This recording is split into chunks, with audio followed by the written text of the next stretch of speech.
साविताई रागात किचनमध्ये येऊन त्यांच्या दोन्ही पण सुनांना हाताला धरून किचनच्या बाहेर काढतात आणि साविताई किचनला कुलूप लावतात। दोन्ही पण सुना सासूकडे साविताईकडे आश्चर्याने पाहतात। मोठी सून स्मिता तिच्या सासूला म्हणाली की सासूबाई, तुम्ही किचनला लॉक का केला आहे? संध्याकाळचे जेवण बनवायचं नाही का? नाही बनवायचं। तुमच्या दोघींचं भांडण करून भरपूर पोट भरलं आहे, त्यामुळे आज या घरात कोणी स्वयंपाक बनवायचा नाही किंवा कोणी सुद्धा जेवण करायचं नाही। तुम्हा दोघींना मी जे स्वतंत्र दिलं आहे ना, त्याचा तुम्ही खूप फायदा घेतला आहे। तुम्हा दोघींना खूप राग आहे ना, तर मग आता तुमचा राग दाखवा। असं म्हणून किचनला लॉक करून साविताई चावी घेऊन त्यांच्या बेडरूममध्ये गेल्या। खरं तर साविताईला त्यांच्या दोन्ही पण सुनांपासून त्यांना खूप वैताग आला होता। जोपर्यंत घरात मोठी सून स्मिता होती तोपर्यंत घरात शांतता होती, पण जेव्हापासून छोटी सून अबोली आली आहे तेव्हापासून घरात नुसता हंगामा होत आहे। स्मिता स्वतःला मोठी जाव आहे म्हणून दिवसभर झोपत असायची। ती कोणतंच काम करत नव्हती। ती अबोलीला कोणत्याच कामात मदत करत नव्हती। 5-6 महिन्यापर्यंत अबोलीने चांगलं घर सांभाळलं होतं, पण अबोलीला हळूहळू स्मिता आराम करते हे तिला बघवत नव्हतं। त्यामुळे अबोली आणि स्मिता मध्ये छोट्या छोट्या गोष्टीसाठी भांडणे होऊ लागली। अबोली स्मिताला काही काम सांगत असली तर स्मिता अबोलीसोबत भांडण करत होती। स्मिताला खूप घमंड होता की मी मोठी या घराची सून आहे, तर मग अबोली मला का काम सांगते? बास, एवढ्यासाठीच त्या दोघींमध्ये दररोज खटके उडत होते। आता अबोली स्मिताला घाबरत नव्हती। अबोली स्मिताला म्हणायची की हे बघा ताई, तुम्ही सुद्धा या घरच्या सून आहात आणि मी सुद्धा या घरची सून आहे, तर मग मी आल्यापासून तुम्ही माझी सासू असल्यासारखं माझ्या सासूबाईपाशी जाऊन का बसत असता? तुम्ही का काम करू लागत नाही? हे बघ अबोली, तू लहान असून मला काम सांगते, तुला लाज वाटत नाही? स्मिता ताई, मला कसलीच लाज वाटत नाही। तुम्ही बोलत आहात ते बरोबर आहे। तुम्ही दिवसभर झोपा काढता आणि मी एकटीच दिवस रात्र किचनमध्ये राबत असते। दोन्ही पण सुनांना दुश्मनासारखं भांडताना पाहून साविताई त्यांच्यावर ओरडत असायच्या। तुम्ही दोघी शांत व्हा, तुमच्या दोघींच्या भांडणामुळे माझ्या डोक्यावर परिणाम व्हायला लागला आहे। थोडी जरी लाज वाटत असेल तर शांत बसा। सासूचं बोलणं ऐकल्यावर त्या दोघी शांत बसत होत्या आणि जेव्हा साविताई त्या दोघींना ओरडत असायच्या तेव्हा दोघी पण आपापल्या बेडरूममध्ये जाऊन आतून दरवाजा लॉक करत असायच्या। आज साविताई दोन्ही पण सुनांच्या भांडणामुळे त्यांना एवढा त्रास झाला की त्यांच्या डोळ्यातून अश्रू आले आणि ते डोक्याला हात लावून बसल्या आणि रडत रडत साविताई त्यांच्या नवऱ्याला म्हणाल्या की बघितलास ना, या दोघींनी मिळून या घराचं काय हाल लावले आहेत? सावी, तू बरोबर बोलत आहेस। मी पण पाहत आहे, दिवसेंदिवस या दोघींमध्ये चांगलेच खटके उडायला लागले आहेत।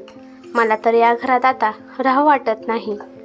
हे घर असल्यासारखं वाटतच नाही। मला हे घर नसून एक कुस्तीचं मैदान आहे असं वाटत आहे, कारण इथे सकाळ संध्याकाळ फक्त भांडणे चालू असतात। सावीच्या घरात नेहमी असे भांडणे असतील, त्या घरात लक्ष्मी कोठून येणार आहे? आपल्या घरातलं वातावरण व्यवस्थित कधी होईल? अहो, तुम्ही बरोबर बोलत आहात। घरात एका मिनिटाची सुद्धा शांती मिळत नाही। काय करू, कसं करू? आपले दोन्ही पण मुले आपलं ऐकत नाहीत। दिवस रात्र दोघे पण ऑफिसमध्येच असतात।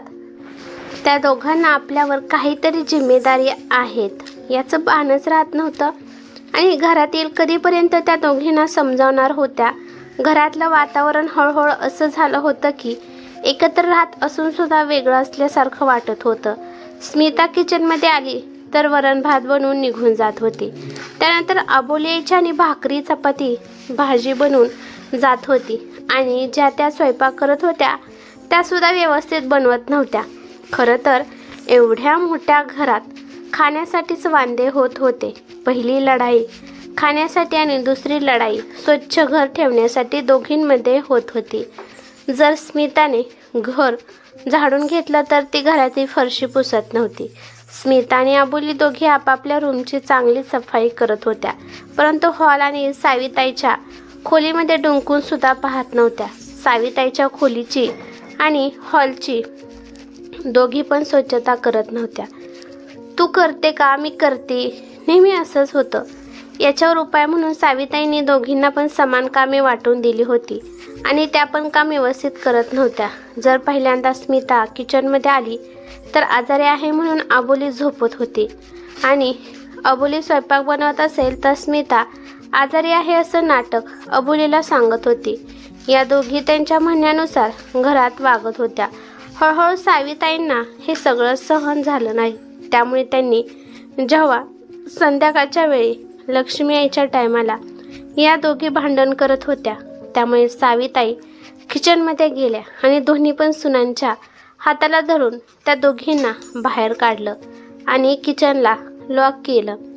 त्या दोघी पण सावीबाईंना भांडत होत्या की किचनला का लॉक केलं, स्वयंपाक कसा बनवायचा. तर सावीबाई त्यांना म्हणत होत्या की तुम्ही दोघी एकमेकींनाच रागाने खाऊन टाका. असं पण रोज रोज तुम्ही दररोज आम्हाला त्रास देताच. आज तुम्हाला पण कळू दे की त्रास झाल्यावर कसं होतं आणि ह्यानेच तुम्ही तुमचं पोट भरा आणि आज जेवण बनणार नाही आणि कोण जेवण पण करणार नाही. रोज तुम्ही दोघींनी नुसता घरात तमाशा लावला आहे. या घरातला सगळा खर्च मी बघते, राशन पाणी सुद्धा मी आणते. घरात कशाची कमी आहे कशाची नाही हे सुद्धा मीच बघते आणि वरून मला तुमच्या दोघींची भांडणे पण बघावी लागतात. तुमच्या दोघींमध्ये खूप भांडणे करण्याचा जोश आहे. आधी तो जोश बाहेर काढा आणि मग स्वयंपाक बनेल. असं म्हणल्यावर सावीबाई त्यांच्या बेडरूममध्ये नवऱ्यासोबत बसतात. संध्याकाळ होत आली परंतु किचनचं लॉक उघडलं नाही आणि कोणी स्वयंपाक पण बनवला नाही. संध्याकाळच्या 8:30 वाजता कामावरून सुमित आणि रोहन आले. सुमित त्याच्या खोलीमध्ये गेला तर त्याची बायको स्मिता त्याला म्हणाली की बघितलंस का सुमित, आज तर तुमच्या आईने हद्दच पार केली. त्यांनी तर किचनला लॉकच करून टाकलं. जर मी तुमच्या आईबद्दल काही बोललं तर तुम्हाला वाटतं की आम्ही आईवर जळतो. तुमच्या डोळ्यांनी पहा की आज तुमच्या आईने काय केलं आहे. एवढा मोठा निर्णय घेण्याची काहीच गरज नव्हती. मुले उपाशी आहेत, अजून स्वयंपाक बनवला नाही. आता तुम्ही जाऊन तुमच्या आईला बोला. आणि जशी स्मिता सुमितला सांगते तशीच अबोली पण तिच्या नवऱ्याला रोहनला सांगते. त्यानंतर दोन्ही पण मुले सावीबाईपाशी येऊन पोहोचतात. आई, हे काय लावलं आहे? रोज रोज नवीन नाटक सुरू आहे या घरात. सुमित बाळा, नाटक कोण करत आहे? तुमच्या बायकांनी नाटक लावलं आहे. त्यांना फक्त आयतं मिळत आहे. त्यांना फक्त स्वयंपाक सुद्धा व्यवस्थित बनवता येत नाही. त्यामुळे त्यांचं डोकं ठिकाणावर आणायचं असेल तर हा उपाय योग्य आहे. तेव्हा पाठीमागून स्मिता आणि अबोली पण येते. आता तुम्हीच दोघं सांगा, जर घरात शांती आणायसाठी मी काय करायला पाहिजे? मोठा मुलगा सुमित बोलायच्या आधीच स्मिता म्हणाली की हे बघा सासूबाई, जे आता हालत घरात सुरू आहेत त्यामुळे मला वाटते की एकत्र परिवारात राहिल्यामुळे हे सगळं होत आहे आणि जर आम्ही वेगवेगळे झालो तर नक्कीच घरात शांती येईल. त्यामुळे तुम्ही आमच्या वाटण्या करून टाका. स्मिताचं बोलणं ऐकल्यावर सुमित तिला म्हणाला की स्मिता, तू हे काय बोलत आहे? तू जरा शांत बस. आता यात वाईट काय आहे? आज नाही तर उद्या आपल्याला वेगवेगळे तर राहावे लागणारच आहे. त्यामुळे नंतर खूप भांडणे करून वेगळे राहण्यापेक्षा आताच वेगळं राहिलेलं काहीच वाईट नाही. रोहन स्मिताला म्हणाला की वहिनी, तुम्ही हे काय बोलत आहात? वेगळे राहिल्यावर सगळ्या प्रश्नाचे उत्तर आपल्याला मिळणार आहे का? तेव्हा त्याची बायको अबोली त्याला म्हणाली की अहो, तुम्ही तर गप्प बसा. स्मिता ताई बरोबर बोलत आहेत. जर घरातलं वातावरण सुधारायचं असेल तर हाच उपाय योग्य आहे. स्मिता आणि अबोली दोघी जण आपापल्या नवऱ्याला ओरडून गप्प करतात. आता या निर्णयासाठी दोघी जावा एकत्र आल्या. त्या दोघींमध्ये आता एकता आली होती. आता त्या दोघी पण वेगळे राहण्यासाठी तयार होत्या. आपल्या सुनांच्या तोंडातून वेगळं राहण्याची गोष्ट ऐकून साविताई तर हैराण होत्या. त्यांच्या डोळ्यात अश्रू आले पण त्यांना आता हिंमत हारायची नव्हती. त्यांनी पटकन त्यांच्या अश्रूंना थांबवले आणि त्यांनी त्यांची नजर सुमितकडे आणि रोहनकडे टाकली आणि म्हणाले की हे बघा, दोन्ही पण सुनांनी त्यांचा निर्णय मला सांगितला आहे. तर तुमच्या दोघांचा काय निर्णय आहे ते मला सांगा आणि त्यानंतरच मी माझा निर्णय सुनावणार आहे. सासरे गौतमराव पण म्हणाले, सावी, तू जो पण निर्णय करशील त्यामध्ये मी तुला साथ देणार आहे. नवऱ्याची साथ मिळाल्यावर साविताईंना अजूनच हिंमत मिळाली. साविताई त्यांच्या मुलाकडे पाहू लागल्या. रोहन त्याच्या मोठ्या भावाकडे, सुमितच्या तोंडाकडे पाहू लागला. त्यानंतर काहीतरी विचार करून सुमित त्याच्या आईच्या बाजूला जाऊन बसला आणि आईचा हातात घेत म्हणाला की, आई, जर या दोघींना वेगळं राहायचं असेल तर या घराच्या आपण 6 वाटण्या करू. अरे सुमित, 6 वाटण्या कशामुळे? तुम्ही तर दोघेच भाव आहेत आणि शिवाय तुम्हाला बहीण पण नाही. गौतमरावांनी सुमितला प्रश्न केला. बाबा, या घरात सगळेच आपापल्या मर्जीने वागत आहेत, त्यामुळे सगळ्यांना समान वाटणी करून टाका. स्मिताला आणि अबोलीला कळाले की सुमित आमच्या दोघींच्या वाटण्यांबद्दल बोलत आहे. त्या दोघींना काहीच प्रॉब्लेम नव्हता, कारण त्यांना तर आनंद होता की नवऱ्याबरोबर आम्हाला पण वाटणी भेटत आहे आणि म्हणून ते त्यांचा संसार सुरू करतील. आणि राहिली गोष्ट सासू सासऱ्यांची, त्यांच्या पण नावावर तशीच वाटणी येणार होती, त्यामुळे कशी पण वाटणी केली तरी त्यांना समान भेटेल असं त्या दोघींना वाटत होतं. आणि हाच विचार करून दोघींनी पण सुमितच्या म्हणण्याला हा म्हणून टाकलं. आई, तू एक काम कर, तू वकिलांना बोलव आणि या घराच्या 6 वाटण्या कर आणि त्यातील 2 वाटण्या या दोघींना दे. त्यामध्ये त्या त्यांच्या मर्जीने राहतील. आता मला रोहनचं माहीत नाही त्याला कुठे राहायचं आहे, पण मी तर माझ्या हिस्स्यामध्येच राहणार आहे.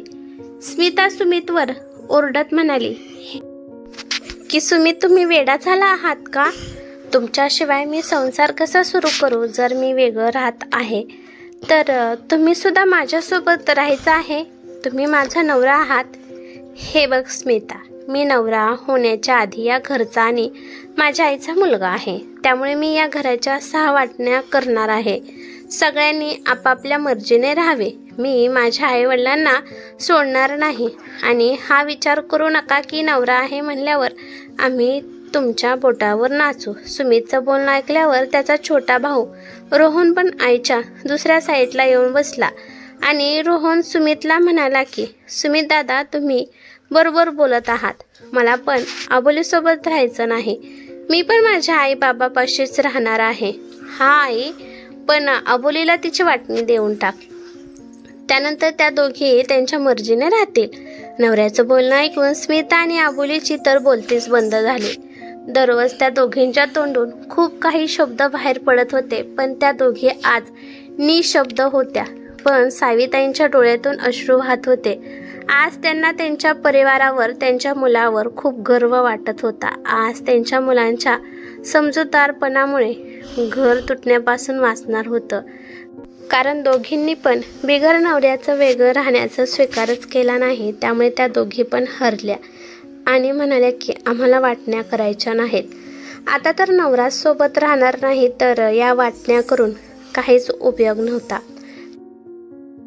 त्यामुळे नवऱ्यापुढे त्या दोघींना हार मानावी लागली. आणि इकडे साविताई, आपल्या मुलांची नवऱ्याची साथ मिळाल्यामुळे त्यांना खूप आधार मिळाला होता. त्यानंतर साविताई त्यांचा निर्णय त्या दोघींना सांगतात. साविताई सगळ्यांना सांगतात, जोपर्यंत आम्ही दोघं जिवंत आहोत तोपर्यंत मी वाटणी करून देणार नाही. आमच्या पाठीमागे तुम्ही वाटणी करून राहू शकता. त्यामुळे या घरात आता तुम्ही दोघींनी समान कामे करायची. कामे करताना कोणतीही नाटकी करायची नाहीत. स्वयंपाक बनवताना मन लावून स्वयंपाक बनवायचा, तरच स्वयंपाक चांगला होत असतो. हे घर आपलं आहे असं म्हणून चालायचं. आपलीच बेडरूम तेवढी आपली असं अजिबात समजायचं नाही. हे पूर्ण घरच आपलं आहे अशा प्रकारे या घराची स्वच्छता करायची. आणि हो, यानंतर तुम्ही दोघी जावा नाही तर बहिणीसारखी राहावा, तरच नातं टिकत असतं. दोघींनी एकमेकींना समजून कामे करा. आणि भांडण केल्यावर आपल्याला काही सुद्धा मिळत नसतं, पण प्रेमाने राहिल्यावर भरपूर काही भेटतं, हे लक्षात ठेवा. त्यामुळे आजपासून या घरात मला विनाकारण दंगा नाही पाहिजे. दोन्ही पण सुनांनी आपल्या सासूचा निर्णय स्वीकार केला. त्यांना पण त्यांची चूक आता समजली होती. पण या दोघींना सुधारण्यासाठी त्यांच्या मुलांची साविताईंना खूप मदत मिळाली. मुले जर आईकडून बोलली नसती तर आज या घराच्या वाटण्या नक्कीच झाल्या असत्या. ही कथा कशी वाटली ते मला कमेंट करून नक्की सांगा। कथा आवडली तर लाईक शेअर नक्की करा आणि चॅनेलवरती नवीन असाल तर चॅनेलला सबस्क्राईब करा। धन्यवाद।